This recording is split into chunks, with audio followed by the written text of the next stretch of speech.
Welcome to Dungeon Class. I'm Gonzo. And I'm Mark. And today we're going to talk about backgrounds and why they matter.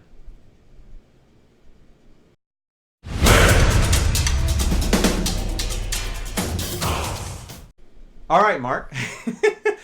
We want to talk about backgrounds. All right, let's talk about backgrounds. Yeah. I know we saved this for last in our character creation. With the audience, we've been creating a character from the beginning. We've rolled for stats. Yep. We came up with her class, her race. Right. And we saved backgrounds for last because we feel that this is the most important part of character creation. I agree 100%. So what are they? What are backgrounds? So backgrounds is basically where you came from, but everything prior to you becoming whatever character you are. And it really kind of reflects like what you were before and how you got to this point. So when the story starts, like whatever adventure you're starting, what happened to your character before they got to that point? So that's everything about your background. That is where you came from, what your flaws were, your character traits, things that make you who you are. And also the events that happen prior to the story is all part of your background. So you're asking these questions about this character you're creating. Yeah. And by asking those questions, you're basically writing a small backstory for who they are. Absolutely. That's awesome. And that's a great way of saying it is backstory. You're really writing your own story prior to that. And it's what makes you who you are. So then the next question would be, why do we have them? Why use a background with your character? I have my thoughts. I want to hear what you think. Okay, so the reason we both felt that this was the most important part of character creation is that when you create a background to your character, it becomes more than just a role as a set of stats with names on it. It becomes a 3D personality. Absolutely. And with the background, you can flesh it out as the game goes on, and it really helps drive the story. And also, one of my favorite parts is that it also helps you be a part of the story with the dungeon master or the game master. Right, absolutely. So that kind of answers the question, then who needs them? Like why who needs to have a background? And really, you as a character, it kind of helps you role play a little bit. If you knew where you came from, you knew your what flaw your character has and all, it kind of helps you role play your character. And then the DM, it's important for them to kind of know where you came from prior to, because they could use some of your background. They could hook that into the story. Right. And it makes a way more interesting story. So like you're on a quest and you're looking for a certain thing in your background. I've gone on this quest to find this spell book. It belonged to this powerful magic user, and I want to get that spell book. And that's just something you've been questing for. It's part of your background, and the DM knows that. And the story, when they're creating their story, they could at some point tie that in at some point, Yeah, or you find a map that has the symbol of that thing you're looking for or something, and it drives that player like, hey, I want to go do that, and then the group is like, oh, okay, let's do that because that's part of you. So awesome. Well, when you think of any story or any character in pop culture, immediately you can think of their backgrounds. From any of the Marvel movies like Spider-Man or the Punisher, or as you're wearing the shirt, or we can think of their backgrounds, and that's what makes the character. It's not that as cool as Spider-Man is swinging through New York on webs, that's not what makes him who he is. Right. It's that he's a student struggling with school, balancing his private life with being a superhero. It's that he has a loss in his life that he's trying to live up to and make better of his life and those around him. It's all of those things that make up Peter Parker and Spider-Man. It isn't, his powers or what he does for a living at the time or whatever. So. And I like the idea of having like some kind of change that's happened in your life.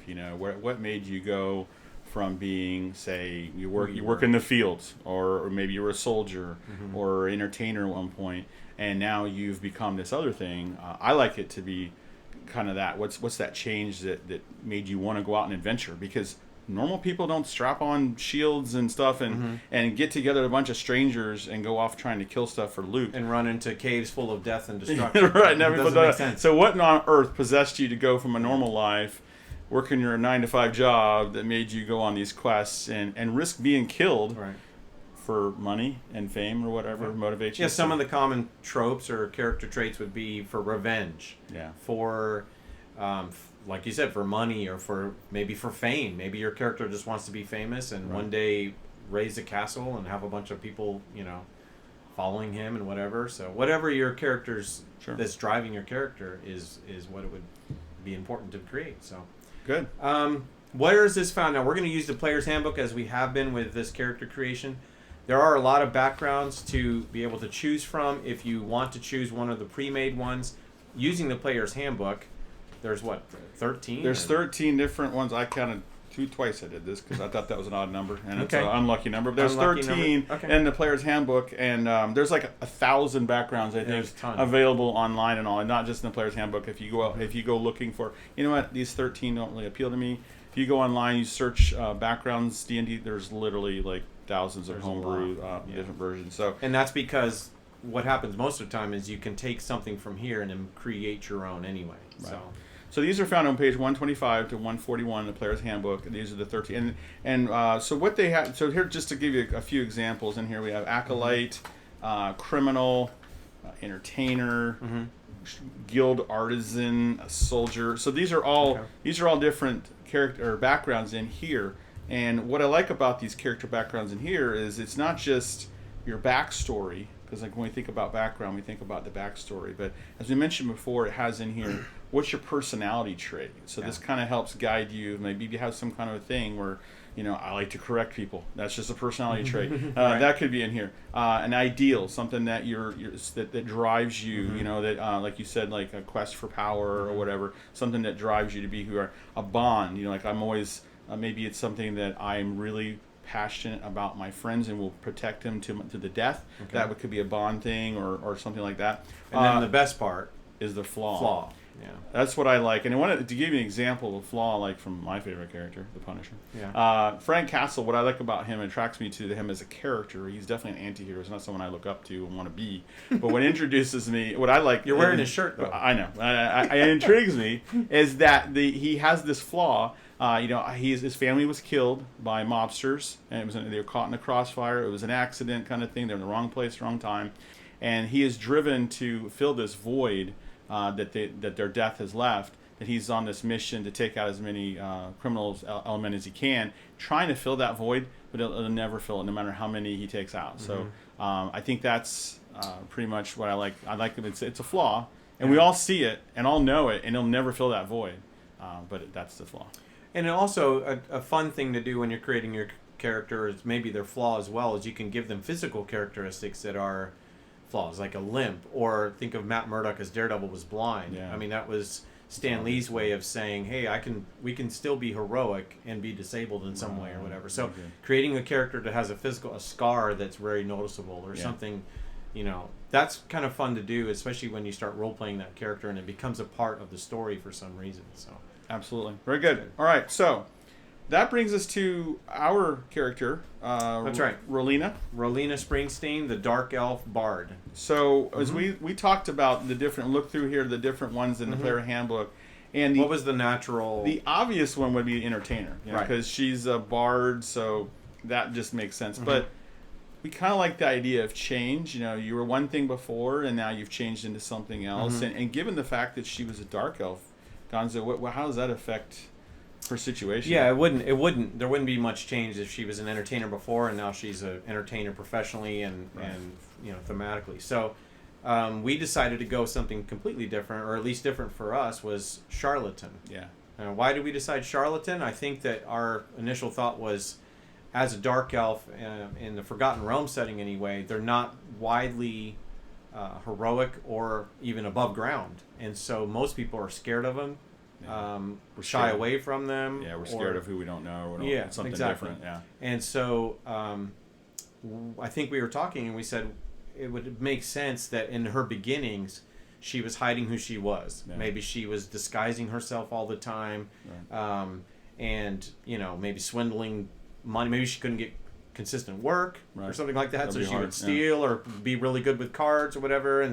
And something had to have happened along the way to get her to change her mind. And I think our thoughts were, she meets a bard a notable bard, or somebody very powerful, or someone who is very confident, who teaches her to not shy away from being who she is, embrace it, but to embrace it, to be in front of everyone, be happy with who you are, and that will translate into acceptance. Yeah. And that's what we picture her, is she walks into a tavern and everyone's eyes may turn, but she jumps up on this little stage or something and starts singing a song, and everyone quickly turns from scared to appreciative of this character. So at least that's what I envision. No, that's good. I think that that may help. Now, as we know that when you pick a background, and it's really useful because it helps you get a couple more skills that you can add, or proficiency in those skills on your character sheet.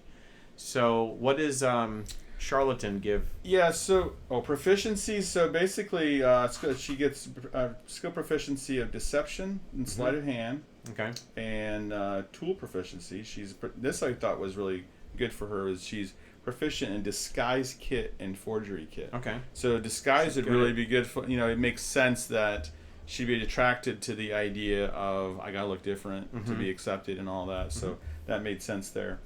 So those are some of the proficiencies there. Okay, and then in the player's handbook, if you can't think of a complete backstory, they have tables to help you maybe spark an idea or just pick it right out of the book. And we figured, since we've created this character with the dice the whole time, we're going to use these tables instead of flesh her out manually, and we're going to use the heart of the dice and roll, and whatever comes up within these tables we'll use. So what's the first one? Well, the first one, actually, because she's a charlatan, this is a scam. What's the scam that she likes to run? So I thought we'd go ahead and roll for that. Is there 6 of them? Okay. There are 6 of them, so we'll roll a D6, which is this guy here. So her scam is that I put on new identities like clothes. Perfect. All right, so she changes ID. She can change ID quickly, so that makes sense for her. And the next thing is the personality trait. We were talking about personality traits earlier, so we're going to go ahead and roll. And this is a D8. This calls for a D8 on the table, so I'm going to roll. 3. And that's a 3. Flattery is my preferred trick for getting what I want. That makes sense with what we're... Okay, flattery, She flatters people. All right. So she's pretty, and she uses it to her advantage, or at least to take people off guard a little bit. And then for her ideal, I'm going to roll for that. 5. Friendship. Material goods come and go. Bonds of friendship last forever. Awesome. So she'll be a good teammate to the party or to the group. Yeah, very good. Okay, friendship. And what's the last one? Her flaw, right? There's actually 2 more. Bond. Oh, okay, all right. Her bond. So this is 3. 3. To somewhere out there, I have a child who doesn't know me. Okay. I'm making the world better for him or her. Now the plot thickens. And that's really cool for a dungeon master, not to be too specific, but to present, hey, somewhere out there, DM, when you get to it, I'm looking for a child. So, this is an interesting character. Okay. I like it. All right, so holy cow! And then her flaw. I can't resist a pretty face. Okay. I can't either. So that's perfect. You can totally relate. Yeah. That's interesting. That may explain the kid. Yeah, that may be. That may be the thing. So she has a flaw. So using that in a story is if she meets other people that are very comely or whatever. She's already flattery. She's already very. Can't resist a pretty face. Yeah. Okay, I don't know. We'll have to think about that. But we're going to use these roles and these to create her character and flesh it out. I think one of the most important parts is make the character that you want. Make the character that you want to play with and that you want to role play if you want, and that you enjoy. And don't be afraid or feel that you're locked in or that you can't change it as you go. Because the best part of all these characters that we create is that as you play and make choices, your character will start to evolve anyway, just like we all do in life. So as your character makes different choices, you may start off very afraid of everything, and because over time you've had to be brave for different reasons, then you're not as afraid as you were. So don't be afraid to change your character as you go, and let he or her evolve. So one thing we probably need to talk about is it really necessary to show up at the table with a fleshed out character backstory out of the gate? Here I go. Is that really something that you need to have from day one? Not at all. Maybe just the bones of a background. Okay. Maybe you just picked what the background was, and you're not really sure how that's gonna play out, because a lot of it, as we've noticed in our games, a lot of it does flesh out at different times throughout the game. So. And one of the things we like better, it seems to be, it can be a tendency. People are like, they're so excited about their character, they want to tell everybody in their party everything about them. Like, oh, they're this, and their background was this, and a more interesting way to play, and it's like in a novel, is that you learn about that background as the story unfolds. So I would recommend to a player that they hold back some of that info and just kind of let some of that out. So rather than say that I'm quick to anger, just role play that where you're quick to anger. Let the other players in the group come to the conclusion, man, they get quick to anger. So you don't have to read the book of your backstory to everybody when you sit down. You can kind of let it happen, and then it's part of that role playing. Yeah, and I think as you become a better player, you get better at it. And it's kind of like, I think, like actors, they research a part. You're all this background information. That's what makes you and helps you role play that character. And I would say, show the players what you are and let them come to conclusions about who your character is and what they're like.